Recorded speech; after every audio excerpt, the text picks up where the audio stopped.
हाँ जी, नमस्कार। और सभी शोधार्थियों के लिए विशेष कक्षा आज की होने वाली है, जिसमें हम परिसंवाद को समझेंगे, जिसको हम सिंपोजियम कहते हैं। और सिंपोजियम सिंपोजियम शब्द जो है, और ये परिसंवाद और शब्दकोश का प्रयोग सर्वप्रथम प्लेटो ने किया था, और एक सुंदर आदान प्रदान के लिए किया था। तो सिंपोजियम शब्द का सबसे सर्वप्रथम प्रयोग प्लेटो ने किया, और एक सुंदर आदान प्रदान के लिए किया था, और जिसमें उन्होंने ईश्वर के प्रति विचार प्रस्तुत किए थे कि ईश्वर क्या है, ईश्वर की सत्ता क्या है, उनके प्रति अपने विचार रखे थे। सिंपोजियम की अगर हम बात कहें, तो परिसंवाद जो होता है, यह एक ऐसा समूह है जिसमें को उत्तम प्रकार के श्रोता को उत्तम प्रकार के विचारों से अवगत कराया जाता है।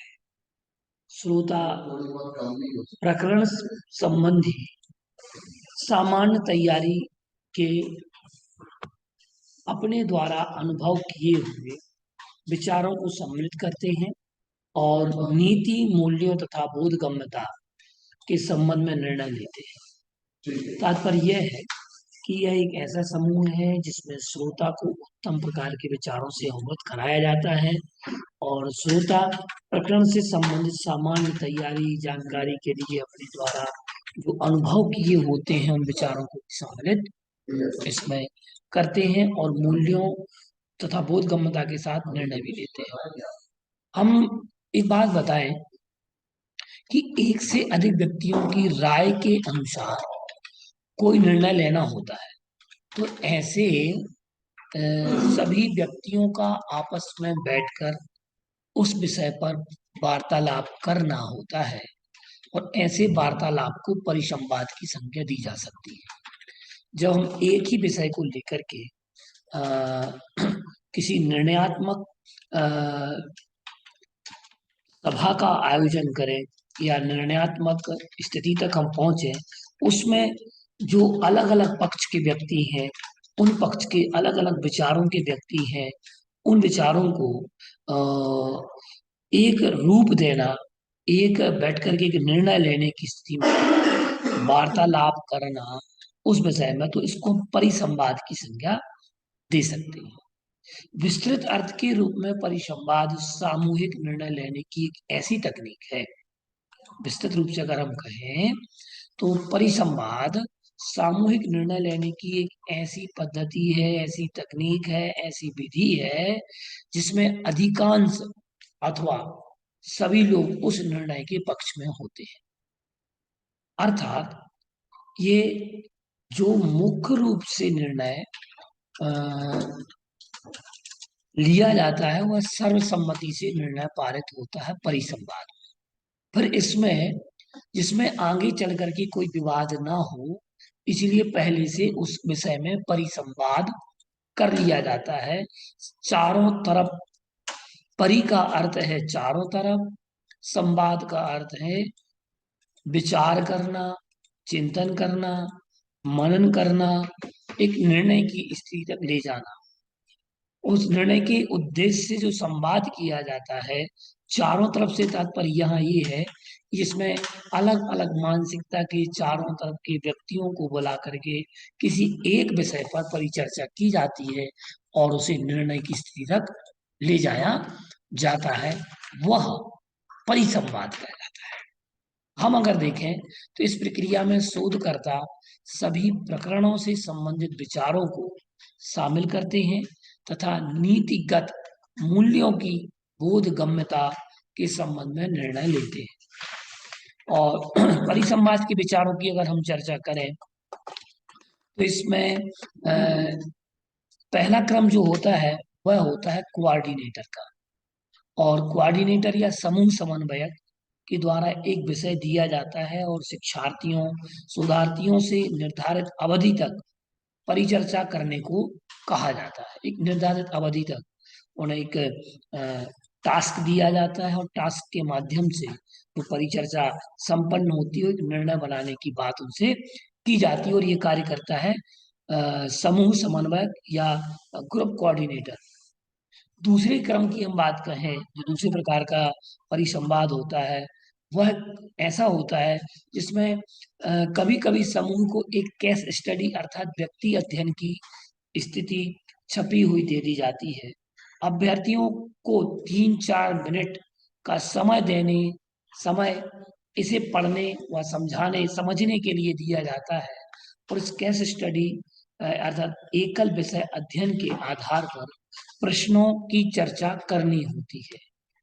जो एकल पद्धति है, एकल अ, विषय अध्ययन की बात की जाती है, तो वह इस प्रकार का परिवर्तन एक सामूहिक होता है और एक होता है एकल।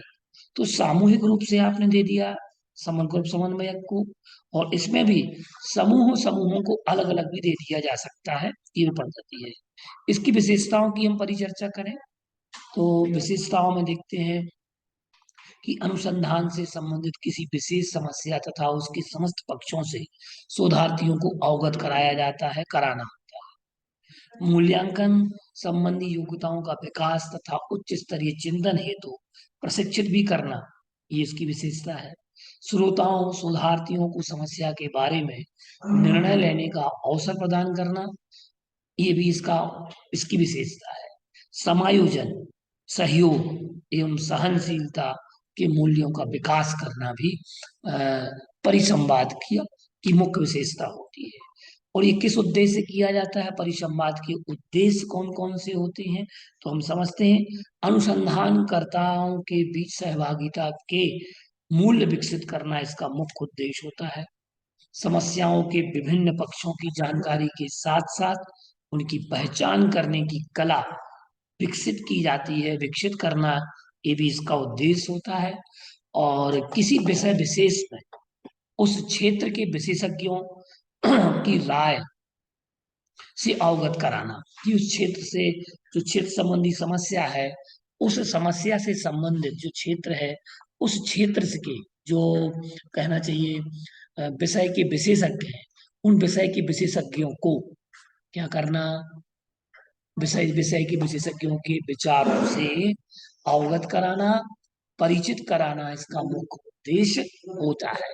हम अगर सोचें कि इसकी इम्प्लीमेंट हम कहाँ कहाँ कर पाएंगे, एप्लीकेशन ऑफ सिंपोजियम क्या है, परिसंवाद के उपयोग का क्षेत्र क्या है, तो इसके विषय में अगर हम चर्चा करें तो इसके उपयोग क्षेत्र शिक्षा के क्षेत्र में उच्च शिक्षा के शिक्षण तथा अनुदेशन के लिए इसका प्रयोग किया जा सकता है।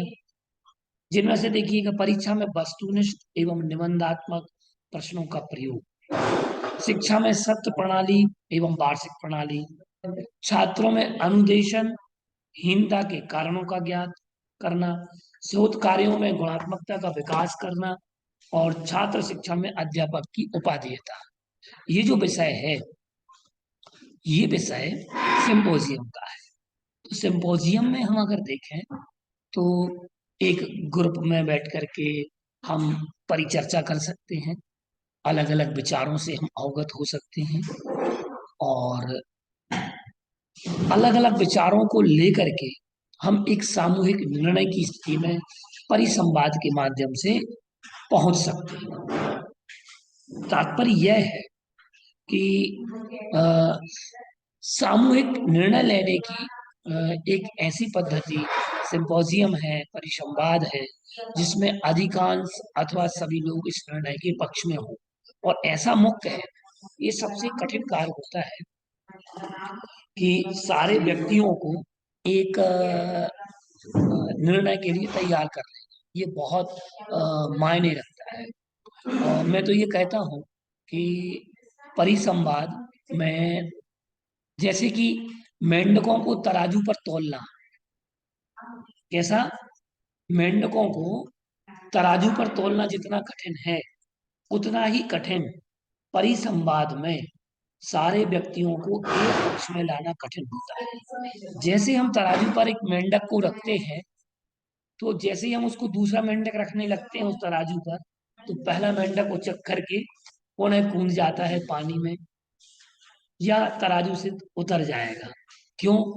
क्योंकि एक पक्ष, जिस पक्ष का व्यक्ति है, उस पक्ष में वह तैयार नहीं है। तो मैं तो एक बात कहता हूँ कि परिसंवाद तराजू पर मेंढकों को तोलने के समान है। बहुत सारे मेंढक तराजू पर नहीं तोले जा सकते। दूसरा उदाहरण मैं कहना चाहता हूँ कि जैसे केकड़े होते हैं, और एक केकड़े के साथ कई केकड़ों को टोकनी में रख दिया जाए, एक ही टोकनी में रखा जाए कई केकड़ों को, तो एक केकड़ा क्या करता है, जो अगर कोई केकड़ा उस टोकनी में से निकलने लगता है, तो उसको खींचता है दूसरा केकड़ा, उसके पैर पकड़ता है, उसके अंगों को पकड़ता है, जिससे कि ये कोई व्यक्ति उसमें उस पक्ष में ना जा पाए।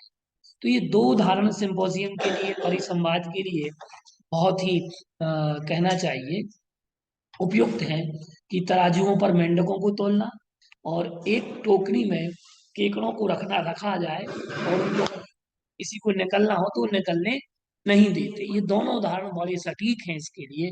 तो सिंपोजियम बहुत सारी अलग अलग विचारधाराओं के व्यक्तियों को एक धारा में लाने का कार्य है। ये बहुत सारे निर्णयों को एक निर्णय में, एक पक्ष में करने का कार्य है। और ये सामूहिक रूप से भी हो सकता है और व्यक्तिगत रूप से भी। ये दो प्रकार का होता है, जिसमें सामूहिक रूप से अध्ययन किया जाता है, शिक्षार्थियों को अध्ययन दिया जाता है, परिचर्चा की जाती है, और अलग अलग समूहों को अलग अलग करके कहना चाहिए कुछ समय देकर के उनसे भी निर्णय लिए जा सकते हैं। विशेषताओं में देखें कि समस्त पक्षों को विषय से अवगत कराना है, उच्च स्तरीय मतलब मूल्यांकन संबंधी योग्यताओं का विकास करना इसका मुख्य लक्ष्य होता है। विशेषताएं श्रोताओं शोधार्थियों की समस्याओं के बारे में निर्णय लेने का अवसर प्रदान करना होता है, और समायोजन सहयोग एवं सहनशीलता के मूल्यों का विकास करना भी इसका मुख्य लक्षण होता है।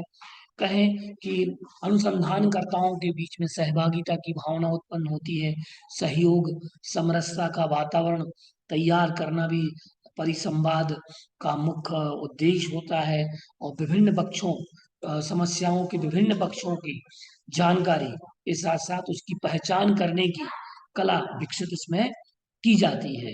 किसी विषय विशेष में उस क्षेत्र के विशेषज्ञों की राय भी इसमें ली जाती है, और अलग अलग प्रकरणों पर विचार भी किया जाता है। उन प्रकरणों पर अलग अलग ग्रुप से, एकल रूप से, सामूहिक रूप से सलाह परामर्श मशवरा लिया जाता है, और एक निर्णय लिया जाता है। और वह निर्णय सामाजिक भी हो सकते हैं, वह समस्याएं सामाजिक भी हो सकती हैं, भौगोलिक संबंधित भी हो सकती हैं, मनोविज्ञान से संबंधित हो सकती हैं, कुछ व्यक्तिगत समस्याएं भी हो सकती हैं। उन समस्याओं के पर विचार करना, अलग अलग पक्ष के व्यक्तियों को बुलाना, ये सिंपोजियम है, और सिंपोजियम को हमने जाना समझा। नमस्कार।